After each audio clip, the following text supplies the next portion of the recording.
Hey guys, let's figure out if you have goal fatigue going on or not.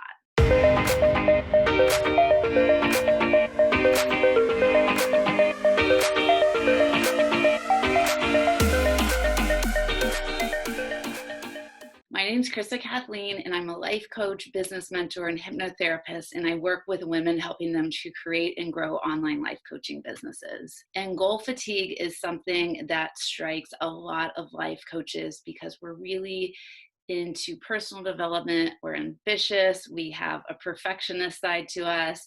We're go-getters. We're driven, which is beautiful. This is amazing, right? And this is what our clients pay us for.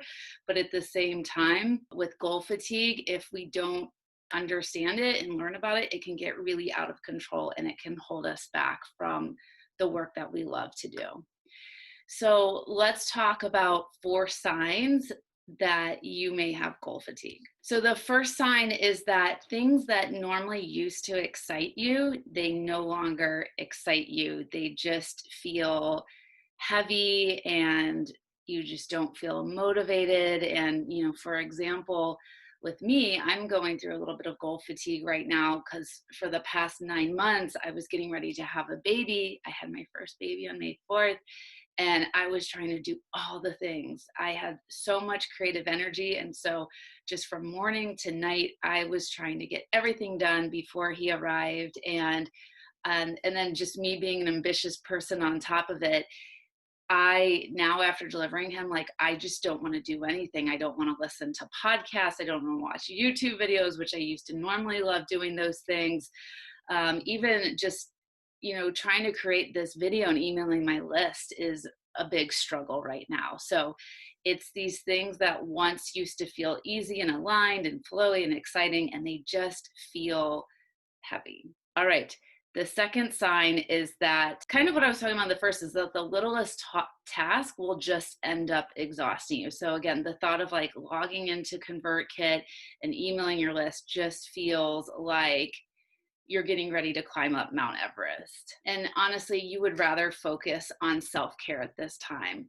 For me right now, all I want to do is I want to do yoga. I want to be in nature and go on walks and do acupuncture. And it's like, I just want to focus on me right now. So that's another sign that you could be in goal fatigue. The third is that you don't allow yourself to rest or celebrate after big accomplishments or big wins because you're always chasing the next goal. This happened to me when I led my first retreat in Florida back in 2019. And the day after I got done with the retreat, I remember like waking up early and being like, okay, I need to get ready for my next retreat 6 months from now. And I remember thinking like, holy shit, Krista, you need to slow down. You need to like take a couple weeks off. This was a really big deal. This first retreat you led, I had over 10 women attend and I had made over $10,000. And I don't know why my brain felt like I already needed to go into planning the next retreat. So again, if you find yourself doing this, you don't allow yourself to pause and rest and celebrate, you're going to probably end up in goal fatigue. And number 4 is you end up having too many goals at the same time and you put pressure on yourself to accomplish them too quickly. With my personal coaching clients, I only allow them to work on 1 to 3 goals at a time over our 3 to 6 month package because I don't want them to get overwhelmed and get into goal fatigue. So also one of my favorite quotes is nothing in nature blooms 100% of the year. And it's so funny that we expect ourselves to always be on and to always be blooming or launching or creating or working towards things. Nature is so perfectly designed. So why don't we look towards nature as our role model and learn from nature? Okay, so now let's talk about the treatment plan. If you could identify with any of those 4 things that I just shared with you that could show that you're in goal fatigue. So the first is that things that used to excite you no longer excite you. The littlest tasks tend to exhaust you and all you want to do is focus on self-care, and you don't allow yourself to rest or celebrate after accomplishing big goals, and you chase too many goals at the same time and put pressure on yourself to accomplish them too quickly. So the treatment plan for this first is to acknowledge yourself. Okay, so if you're like, oh my gosh, yes, I have all of those things, don't judge yourself, don't criticize yourself, don't, go into self-sabotage. Like, it's okay. Awareness is the first step towards healing. So just acknowledge yourself that you are a motivated and driven person and you love to go after all the things in life, and that it's okay. It's okay to be in this space. The second is you can go on a goal detox. I found this suggestion in a post that I will link below on Huffington Post. And goal detox it's like what it sounds like, is like you can step away from not setting goals for a while. And you might be like, what? I can do that? Yeah, absolutely you can do that. It's okay to not work on anything for a little bit. And I don't know what that little bit looks or feels like for you. It's going to be different for everyone. But yeah, that's totally okay. It's totally okay to not have goals for a while. The next is maybe you don't want to go on a complete goal talks, and maybe you still want to have some goals, but you're just going to have to modify them. Make the goals simple, easy, messy, fun, right? So my business partner, Monica, and I, who created Fearless Public Speaking, we're getting ready to lead a workshop for June. And I'm in goal fatigue. I think she is a little bit as well, because we've both been working really, really hard this past year to launch this new brand. And we promised some of our clients in our group programs that, we'd have a workshop every month. And so right now we're just finding it so hard to create it. And so we had to ask ourselves the question, okay, if we decide to still launch this workshop, what would make it feel really fun and easy and simple right now to create?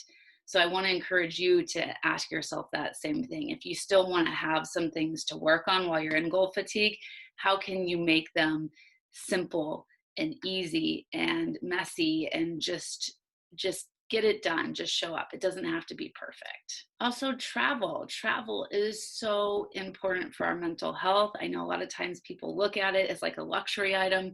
It doesn't have to be a luxury item. You could literally rent an Airbnb for a night and just drive 30 minutes away, and just breaking away from your normal routine, giving yourself space can really help you to quickly transition from goal fatigue. And then also, for all the women watching this, pay attention to what part of your menstrual cycle that you're in. There's going to be certain times of the month where you feel really motivated, ambitious, and on top of the world and like superwoman.